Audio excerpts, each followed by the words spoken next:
She cheated with my best friend. Right before the wedding. Wedding ruined. He was just days from marrying the love of his life until he found out she was sleeping with his best friend. Broken heart. On the night before his wedding, Mark's world shattered. This is the story of betrayal, heartbreak, and the painful road to letting go. #betrayal story #cheating fiancé #broken trust. 2. They say your gut knows before your brain does. And mine had been turning in knots for days. It was Thursday, 2 days before the wedding, and everything was in motion. Flowers ordered. My suit tailored. Her dress hanging in her childhood bedroom. Our parents fluttering around like nervous sparrows, giddy and flustered and trying not to step on each other's toes. Everything looked perfect. At least on the surface. But I couldn't sleep. My name's Mark Bennett. 31. Software engineer. Mildly athletic, moderately attractive, and until very recently, painfully optimistic about love. Her name is Lauren Green. 29. Marketing director. Funny, assertive, the kind of person who makes a room adjust itself around her. When we met, I wasn't even looking. It was a Tuesday night happy hour with co-workers. She ordered an old-fashioned and told me my shirt looked like it belonged to someone with more confidence. I didn't even like the drink I was holding, but I suddenly liked the bar we were in. That's how it started. And for 2 years, we were a thing. The kind of thing other couples ask for advice. People joked we were annoyingly compatible, same taste in movies, same dark sense of humor, same ability to sit in silence for an hour without it feeling like effort. And then, like all modern tragedies, there was Jason. Jason McAllister. My best friend since college. The guy who once shaved his eyebrows off during a poker game and made me take the fall for it. The guy who got me my first real job. The guy who, until very recently, I trusted more than my own brother. Lauren and Jason got along from the start. He had that charm, casual and reckless, like a guy who never really paid for his mistakes. And she liked teasing him, in that way women sometimes do with men who amuse them but don't impress them. At least, that's what I thought. I wasn't the jealous type. Not until a week ago. That's when Lauren started staying over at her parents' house to help her mom with final wedding prep. Totally reasonable. Only she didn't FaceTime me like she usually did. She didn't text me good night. When I called, half the time it went to voicemail. And when she did answer, there was this distance. Like she had to climb out of another conversation just to say, "Hey, babe." I told myself it was stress. That she was overwhelmed. That she was just getting caught up in the whirlwind of it all. That she loved me. She had to love me. Otherwise, what the hell had the last 2 years been? But the gut doesn't lie. Friday morning, I woke up before the sun. The apartment we shared was full of little notes and lists in Lauren's handwriting. One on the fridge, pick up cake samples. One on the table, call Aunt Cheryl. One next to the toaster, don't forget to smile. We're almost there. I made coffee and sat on the edge of the bed, scrolling through our wedding playlist. Almost There was the name of one of the songs. Seemed ironic now. I checked my phone. Nothing from Lauren. Nothing from Jason either, which felt odd. He was my best man. We were supposed to be getting brunch, doing last-minute tux checks, talking about nerves and marriage and what it means to commit. But he hadn't responded to any of my texts since Wednesday. I started dialing his number. Halfway through, I stopped. My hand was shaking. Something was wrong. That's when I decided to drive. Not to the florist. Not to the venue. To her parents' house. Lauren's car wasn't in the driveway. But Jason's was. That moment, it's hard to explain. It wasn't rage. It wasn't even heartbreak. It was like watching the world glitch for a second. Like someone had kicked the bottom out of my stomach and replaced it with a mirror. I didn't go inside. I didn't knock. I just stood across the street in my car, engine running, hands on the wheel, trying to breathe through a truth that hadn't even spoken yet. I drove for hours. Not aimlessly. I just didn't want to go home. Every streetlight felt like a spotlight. Every song on the radio felt like it was mocking me. There's this line I heard once: betrayal never comes from your enemies. I get it now. An enemy can't surprise you. A stranger doesn't have the keys to your softest places. But your best friend? Your future wife? They can burn you down and still expect you to smile through the smoke. I finally parked at a rest stop off IE95. Somewhere between Maryland and nowhere. I sat in the dark, watching the occasional car pass, wondering if she was with him now. Laughing. Planning excuses. Rehearsing how she'd spin it to make me feel like it was some noble act of self-discovery. That's the worst part, how cheaters twist their betrayal into bravery. Like hurting you was just part of their journey. Like your collateral damage on the road to their enlightenment. I didn't want to believe it. Still don't, if I'm honest. But I know Lauren. I know how she gets when she's cornered. She won't cry. She won't beg. She'll explain. She'll rationalize. She'll call it complicated. Jason, on the other hand, he'll probably just shrug. Maybe tell me it just happened. That they didn't mean for it to, but things got confusing. That's how cowards apologize, by pretending their choices were accidents. And me? What was I supposed to do? Call off the wedding? Ruin the fantasy everyone else had bought into? Disappoint our parents, cancel deposits, undo every plan we made in the last 6 months? Or worse, pretend I didn't know. I could picture it. The vows. The first dance. The fake smiles. Her hand in mine, and his fingerprint still fading from her skin. I couldn't do it. I didn't know if I had proof. But I had enough. Enough to know I wasn't crazy. Enough to know something sacred had been violated. I finally turned my phone back on. 2 missed calls from Lauren. A text from Jason: "Hey man, let's talk." I deleted it. Then I wrote a message to Lauren. Just one line. "We need to talk. And I want the truth. All of it." I hit send. Then I turned the engine back on and drove straight to my mother's house. I'd call the caterer in the morning. My mother's house smelled like cinnamon and old memories. It was a 2-bedroom colonial tucked between a pharmacy and a church. She had lived there since my dad left, same floral wallpaper, same chipped coffee mugs, same habit of humming old Fleetwood Mac songs in the morning like nothing ever hurt. She wasn't home when I arrived, which I was grateful for. I needed silence. The kind of silence that lets your own thoughts knock the wind out of you. I slept on the couch, but it wasn't really sleep. More like closing my eyes and staring into the void behind my eyelids. Every time I drifted, I saw them. Lauren, in the dress she picked out without me. Jason, tying the tie I was supposed to wear. Together. Laughing. I woke up drenched in sweat around 4 a.m., heart pounding like I'd been sprinting. My phone buzzed on the table. It was Lauren. Again. This time, I answered. Her voice was small. Like someone rehearsing sadness. "Hey." I was getting worried. "I asked for the truth," I said. She paused.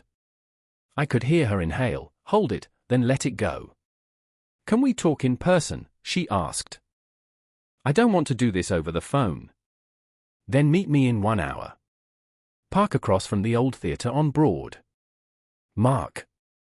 1 hour. I hung up. The sun was just rising when I saw her car pull up. She stepped out wearing a hoodie I recognized, mine. Her hair was up. No makeup. Just a raw face that looked like it had been crying or maybe trying not to. I stayed sitting on the bench, arms folded.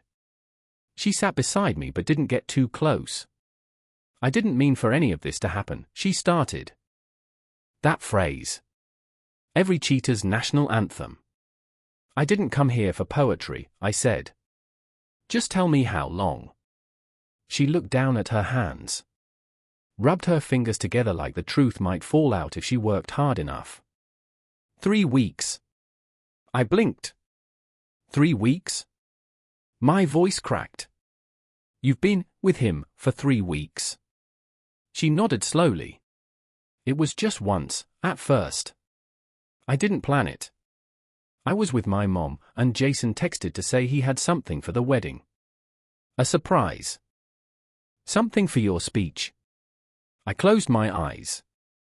Of course he did. We ended up having a drink. Just one. And then we talked for hours. I don't even know how it happened. You slept with him. She flinched. Yes. I laughed. It wasn't funny. But it was better than screaming. I looked out at the street where we once watched fireworks, the same place where I told her I loved her for the first time. Do you love him? No, she said too quickly. I turned. Do you love me? She didn't answer. That silence told me everything I needed to know. I didn't tell you, she said finally, because I didn't want to ruin everything we've built. I thought I could pretend it didn't happen, and it would go away. But then it happened again. I swallowed bile.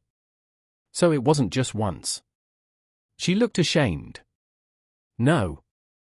It wasn't. I felt like my chest was full of broken glass. When was the last time? She hesitated.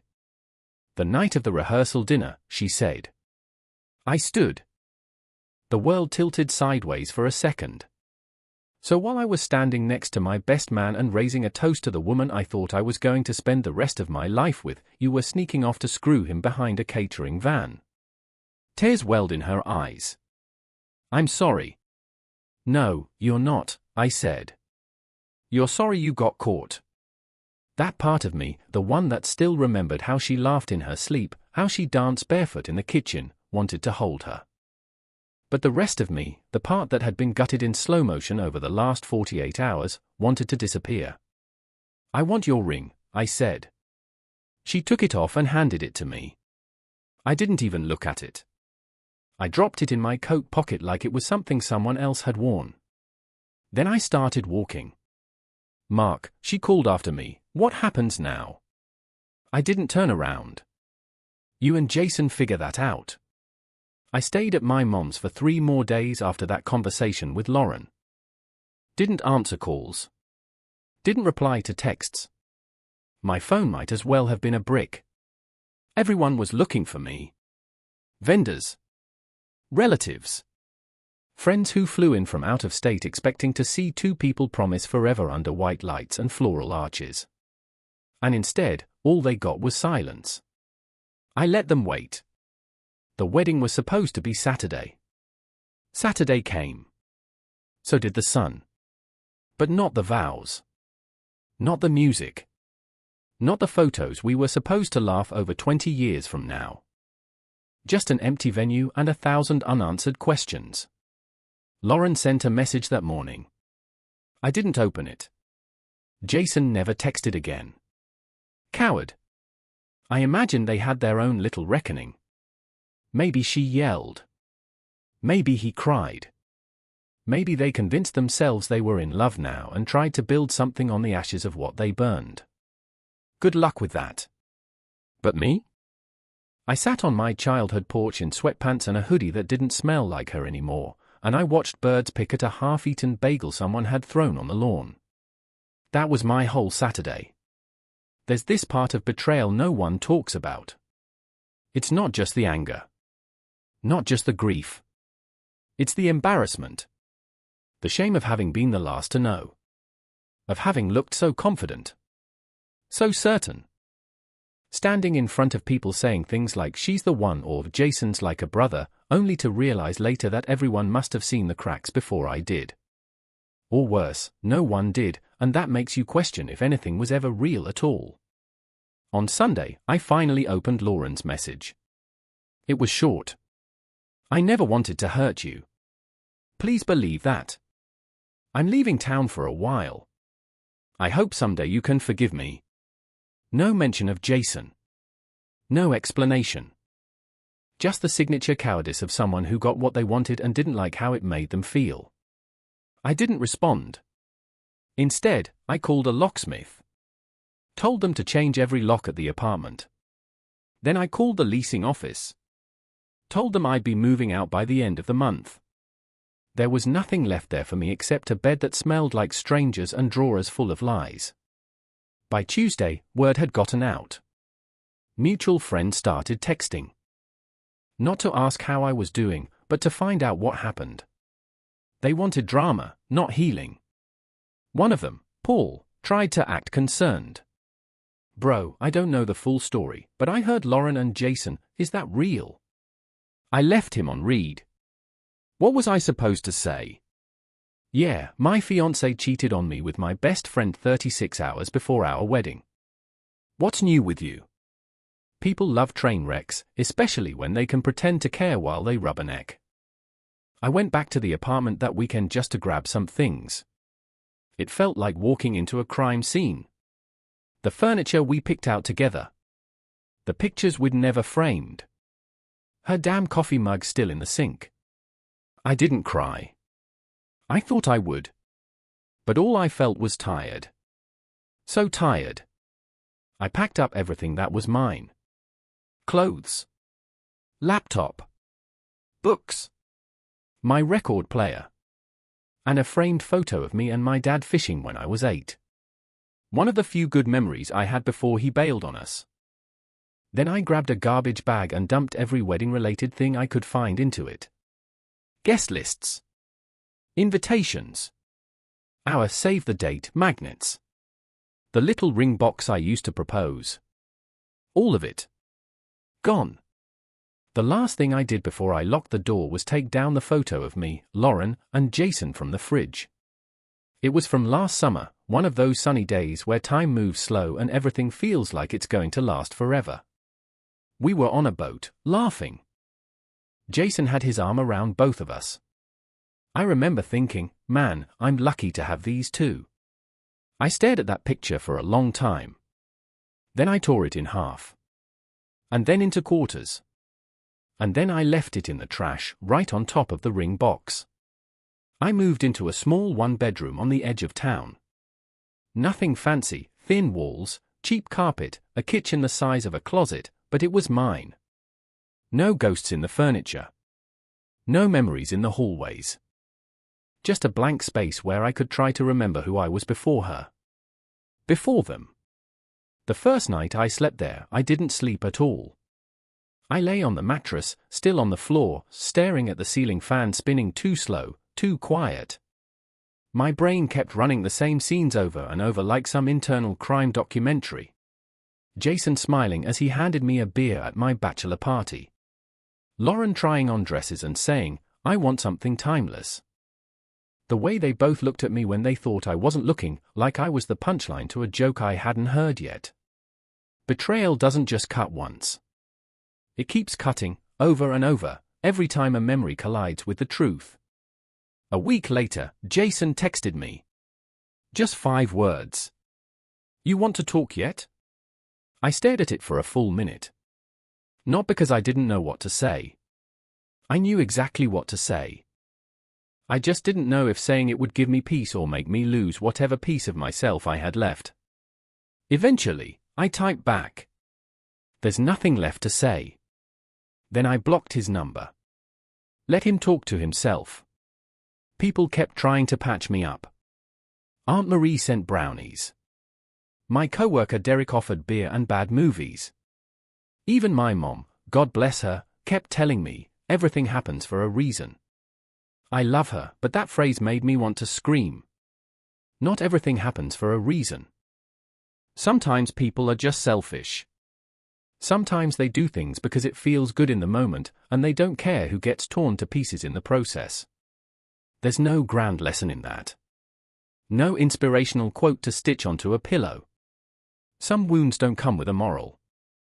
3 weeks after the non-wedding, I went out for drinks with an old friend from college, Natalie.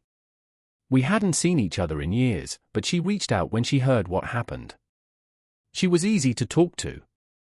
No pity in her voice. No half-hearted advice. Just beer, sarcasm, and stories about bad dates and worse bosses. I needed that. At one point, she looked at me and said, "You know, you're handling this a lot better than I thought." I raised an eyebrow. Defined better.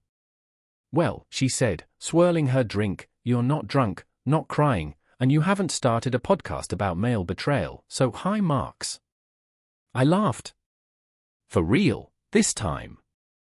It felt weird. My mouth had almost forgotten how. That night, lying in bed, I thought about what she said. Was I handling it? Or was I just numb? People always talk about healing like it's a choice. Like you decide one day, okay, time to move on. But it doesn't work that way. Healing is slower than betrayal. Messier. And lonelier. Especially when the people who hurt you don't even look back. I hadn't heard from Lauren since her last message. Jason had gone dark. It was like they had detonated a bomb in my life, then walked away without checking to see who survived. Still, I woke up the next morning and made coffee. Brushed my teeth. Answered emails. Ate a banana I didn't want. That's what healing looked like now. Not moving on, but moving at all. I still couldn't bring myself to delete our old photos from my hard drive. I'd renamed the folder storage_001. A little lie to keep me from opening it again. But sometimes I did. And every time, I stared at her face, trying to figure out when she stopped loving me.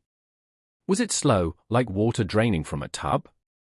Or was there a moment, a click, a turn, when she looked at me and realized she was done? Maybe she never knew herself. Maybe she still doesn't. But I was starting to.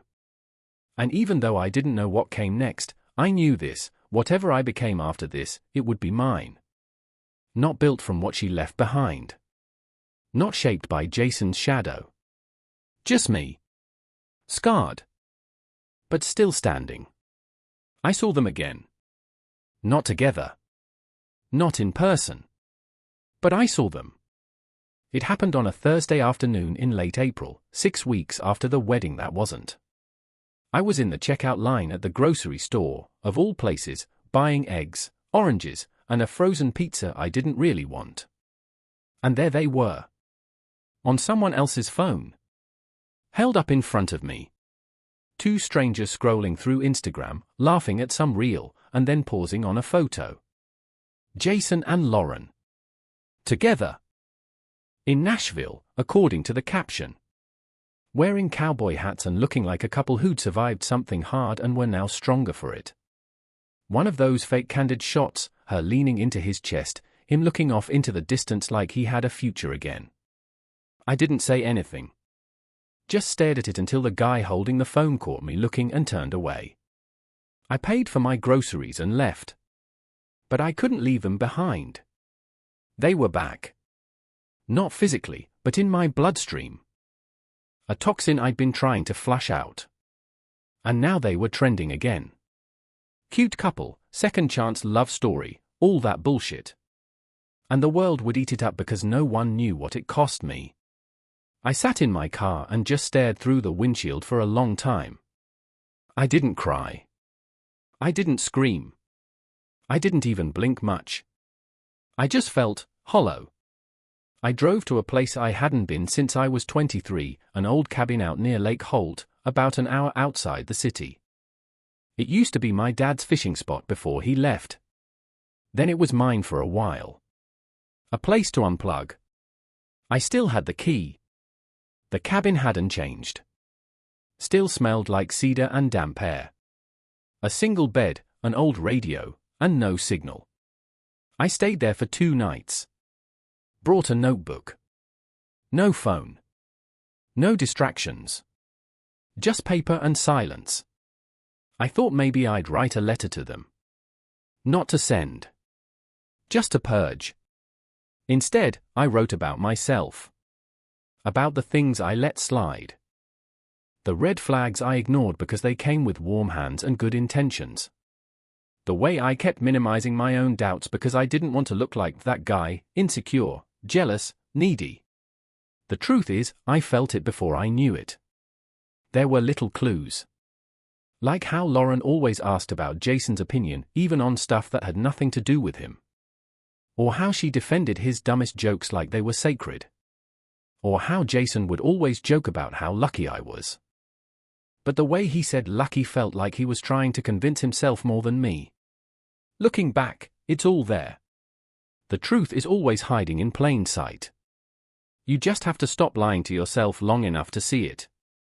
When I came back from the cabin, I didn't tell anyone where I'd been. Not even Natalie, who I'd been seeing more and more lately. Nothing serious, just walks, drinks, talking about life like we were both tourists in it. She was smart. Steady. Funny without trying too hard. She never asked for details about Lauren or Jason, and I never offered. She knew enough. The headlines. The wreckage. But with her, it wasn't about rehashing the past. It was about not being in it anymore.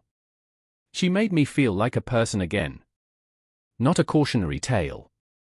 Still, I knew I wasn't ready. Some nights, she'd ask if I wanted company, and I'd say no.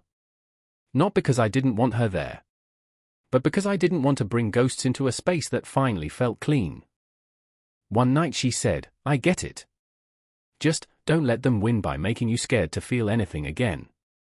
I didn't respond. But I heard her. 3 days ago, Jason emailed me. Not a text. Not a call. An email. Subject line, "I owe you this." I read it. Then read it again. It was 3 paragraphs long. He didn't beg. Didn't excuse. He didn't even say Lauren's name once. Just a flat, neutral admission that he'd done the worst thing a friend could do. That it hadn't started with intention, but it ended in cowardice. He said, "I don't expect forgiveness. I wouldn't forgive me either. I just wanted you to hear it from me before time makes it easier to pretend I didn't ruin everything." I closed the email. Didn't reply. He's right. Time does make it easier. But it never makes it okay. I printed the email. Lit it on fire over my kitchen sink. Watched the edges curl, blacken, disappear. Some things don't get closure. Some things just get burned. The thing about healing is that it never announces itself. You don't wake up one day and feel whole again. You just notice, slowly, that the silence doesn't hurt anymore. It was June by then. Hot days, short nights. The kind of weather that made you remember being a kid, sweaty palms, grass-stained jeans, and the endlessness of summer before anything could go wrong.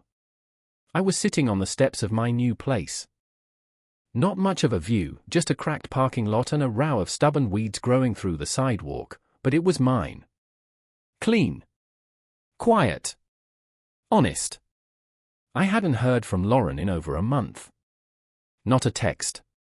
Not a call. Just a memory that occasionally flared up like a sore tooth and then went away again. Jason? Nothing since the email. Maybe he got it all out.